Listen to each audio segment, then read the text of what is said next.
Audio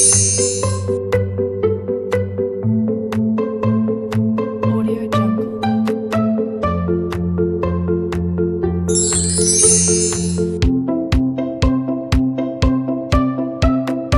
Audio Jungle.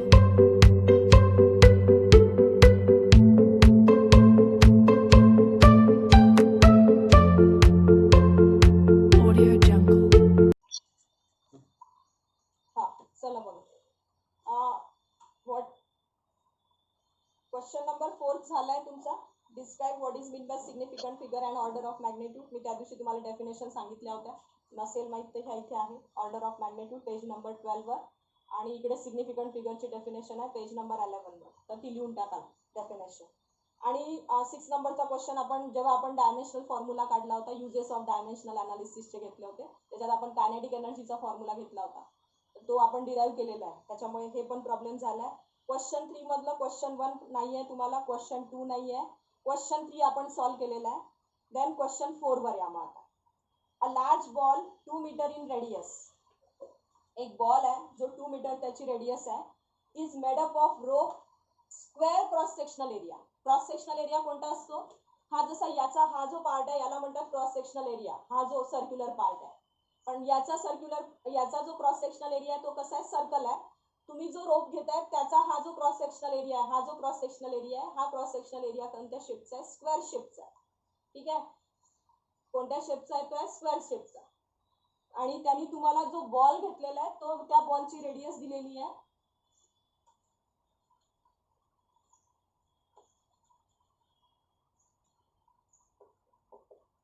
जे given आहे ते पहिले लिहत जाते.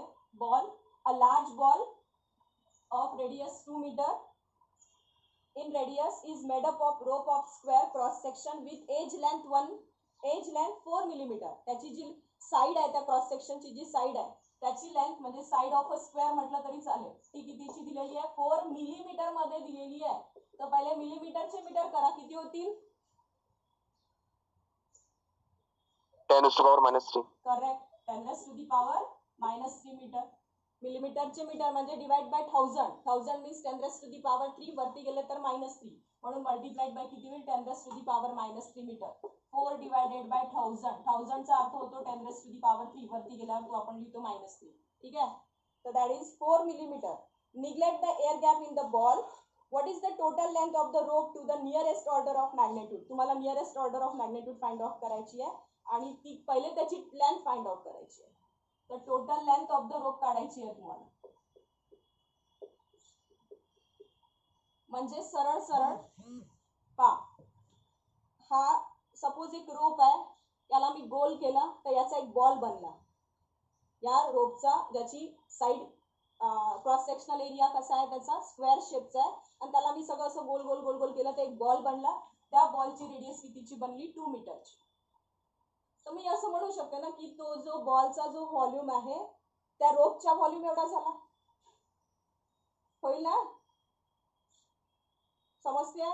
एक दोरी घेतली मी आणि त्या दोरीला मी मिक्स केलं आणि त्याचा एक बॉल बनवला, तर त्या बॉलचा व्हॉल्यूम आणि त्या दोरीचा व्हॉल्यूम सेम नाही राहणार का?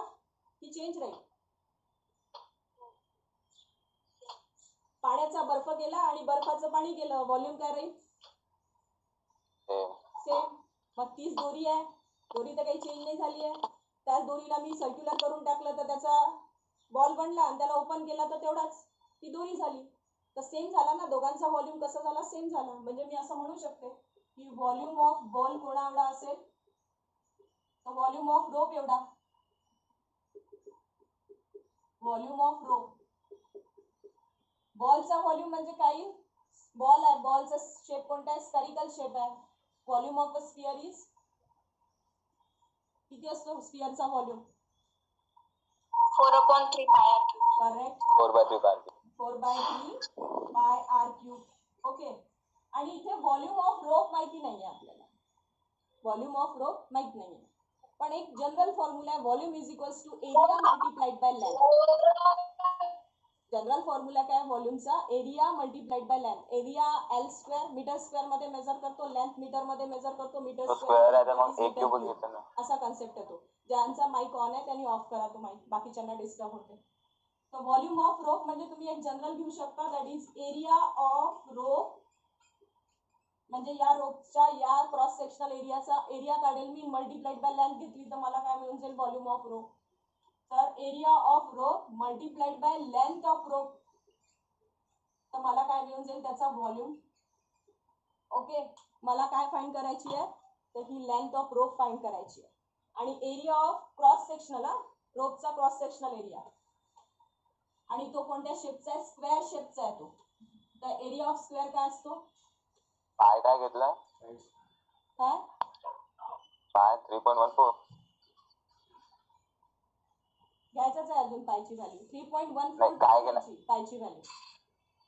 1.4 पर्यंत नाही जायचं, 1.42 फिजिक्स मध्ये लक्षात ठेवा. पायची व्हॅल्यू आता म्हणजे पहिले 3.14 घेतली तरी चालत होती, 1.4 घेतली तरी चालत होती, पण आता स्पेसिफिक नोटिफाय करून आलंय की 3.142 पर्यंत पायची व्हॅल्यू घ्यायची आहे तुम्हाला. ठीक आहे.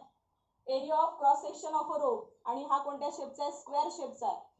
हा क्रॉस सेक्शन कोणत्या, इथे या रोपचा सर्कल आहे, ही रोप कन्सिडर करा, याचं सर्कल आहे, याचा जर घेतला असता तर पाय आर स्क्वेअर घेतला असता, पण माझा जो रोप आहे त्याचा शेप कसा आहे, स्क्वेअर शेपचा आहे, तर त्याचा एरिया काय रे, area of square side square.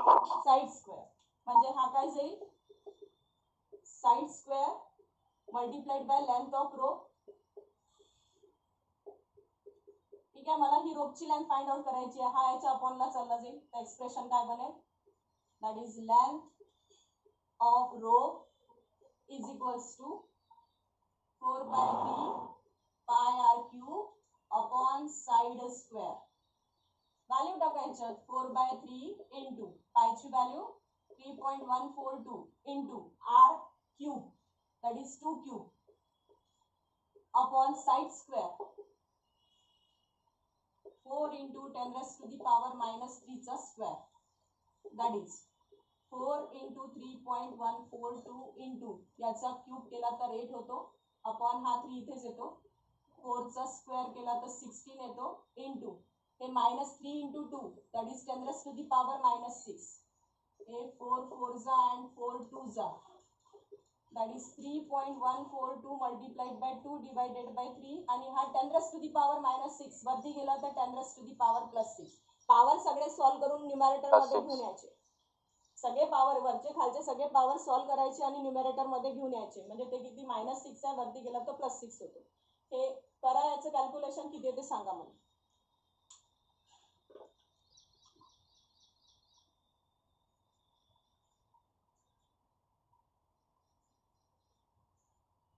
.946 into 10 raised to power 6. Answer अच्छा, तुमच्या याच्यात direct order of magnitude 10 raised to power 6 झाला आहे.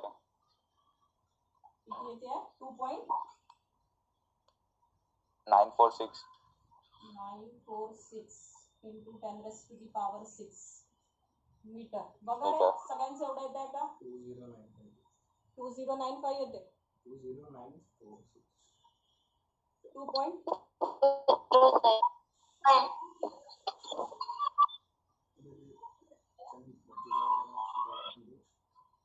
हे 3.142 डिवायडेड बाय 3 करून घे, इंटू 2 करून घे डायरेक्ट. हा ना, कसं केलं तरी इथे पण हा तसा केलं. 3.142 चं डिव्हिजन चुकवलं असेल, मग मधात एक 0 येतो, Zero, कारण 1 ला हा. एक भाग बसत नाही, 3 1 जा 3, मग पॉईंट 1 ला 0 चा भाग बसतो. 2.0946 आहे. 2.094.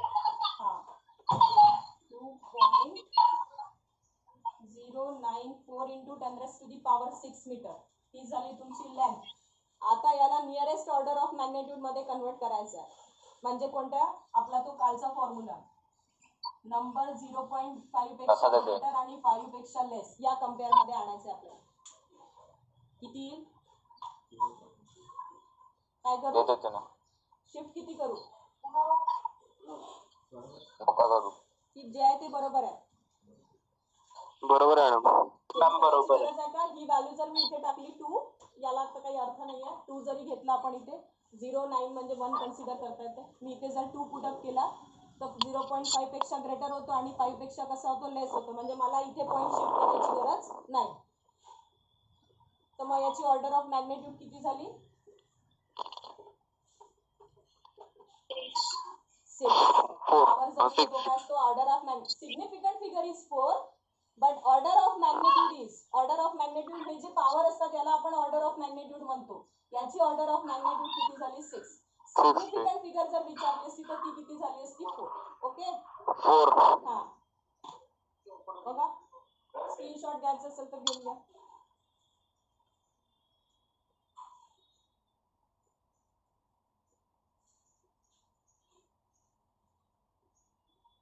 टेक्स्टबुक मध्ये 10⁻6 मीटरच आहे फक्त. हा ना मीटरच आहे ना, त्याला किलोमीटर मध्ये पण लिहिलेली आहे. नाही फक्त 10⁻6 नाही, आहे इंटू 2 नाही पाहिजे केलं. तिथे ते रॉंग आहे. 10⁻6 नाही, ऑर्डर ऑफ मॅग्नेट्यूड किती तर 6 असं लिहायचं. इथे याच्यात हे पहिलं ऍडिशन आहे आणि पहिल्या ऍडिशन मध्ये खूप साऱ्या मिस्टेक असतात. तर याची ऑर्डर ऑफ मॅग्नेट्यूड 6, 10⁻6 नाही, कारण आतापर्यंत आपण तसंच बघितलं. हे इथे ऑर्डर ऑफ मॅग्नेट्यूड पॉवरला दिलेलं आहे. आपण a into 10⁻n and what is n is the integer, त्यालाच तुम्ही काय म्हणता that is order of magnitude.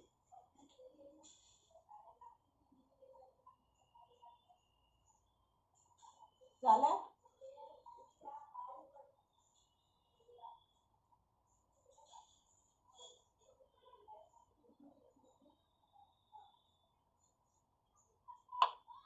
झालं मॅम. हा बघा पुढचं प्रॉब्लेम बघा, वाचा जरा, सांगा मला काय गिवन आहे पुढच्या प्रॉब्लेम मध्ये.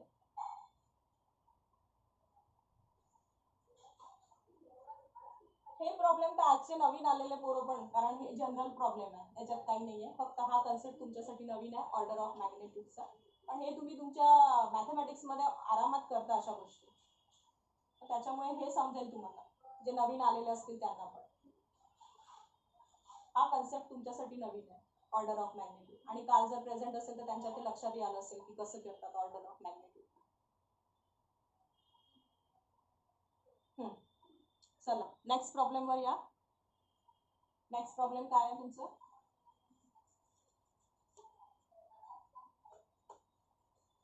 रेडियस दिलेली आहे तुम्हाला. Nuclear radius r has a dependence on the mass number, and as r is equals to 1.3 into 10⁻⁻16 a to the power 1/3 metre, आणि त्याचा मास नंबर 1.125 चा दिलेला आहे. रेडियस दिलेली आहे तुम्हाला 1.3 into 10⁻⁻16 a to the power 1/3. हे ऍक्च्युली कोणत्याही एलिमेंटचा जर मला हे काढायचा असेल, रेडियस काढायचा असेल तर हा फॉर्म्युला असतो ऍक्च्युली. तर तो 1.3 into 10⁻⁻16 into a to the power 1/3. ए त्याचा काय असतो तो मास नंबर असतो, आणि तो इथे तुम्हाला दिलेला आहे मास नंबर त्याचा 125. ए ची व्हॅल्यू किती दिलेली आहे तुम्हाला 125. हे मीटर मध्येच आहे, त्याच्यामुळे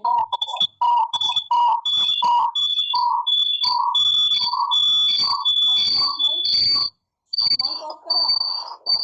काही बोलायचं असेल मॅम म्यूट करायला लावा मॅम. हा मी तेच सांगते, म्यूट करा बेटा, आणि चॅटिंग मध्ये बोला काही बोलायचं असेल ज्यांचा प्रॉब्लेम आहे त्यांनी. हा कसं कराल याला, तुम्हाला फाइंड काय करायचं याच्या, obtain the order of magnitude of R and express in metre. Metre मध्येच आहे म्हणा, काही गरज नाही. हा ऑर्डर ऑफ मॅग्नेट्यूड काढायचे आहे तुम्हाला.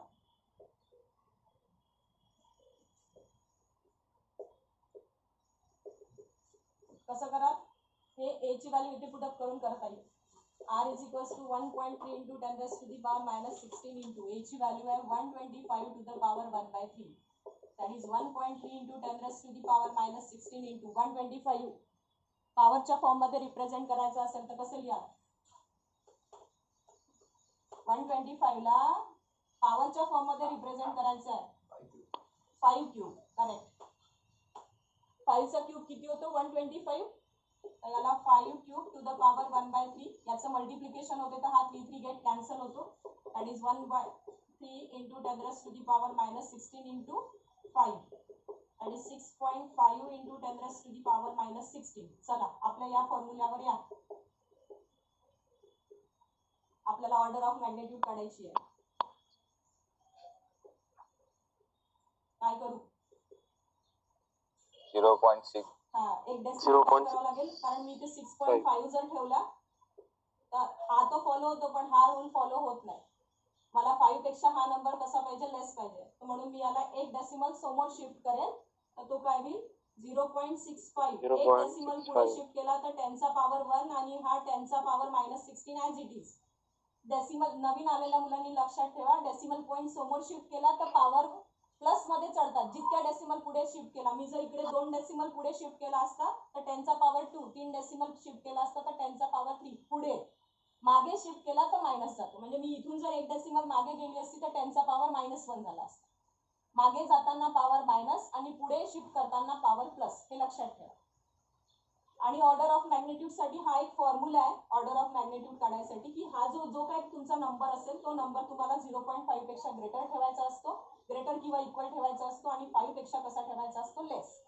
हा रूल फॉलो करूनच तुम्ही ऑर्डर ऑफ मॅग्नेट्यूड काढू शकता. तर मी जर इथे 6.5 ठेवला असता तर याला फॉलो केला असता पण हा रूल फॉलो झाला नसता. म्हणून मग मी याला एक डेसिमल पुढे केला तर हा आता 0.65 होतो आणि 0.65 5 पेक्षा ग्रेटर होतो आणि या 0.5 पेक्षा ग्रेटर होतो आणि 5 पेक्षा कसा होतो लेस. एक डेसिमल पुढे शिफ्ट केला म्हणून 10 चा पॉवर 1 आणि हा 10 चा पॉवर -16 म्हणजे हे किती झाले 0.65 into 10 raise to the power 1 आणि हा -15. -15 मीटर. तर याची ऑर्डर ऑफ मॅग्नेट्यूड किती झाली -15. That is -15. हे खाली पाहता -15 लिहिलंय ऑर्डर ऑफ मॅग्नेट्यूड. वरती काय लिहिलं होतं 10 रेज टू दी पॉवर 16. इथे लिहिलंय 10 रेज नुसतं -15. ठीक आहे मला वाटते 6 नंबरचा प्रॉब्लेम झालाय आपण केलेला आहे.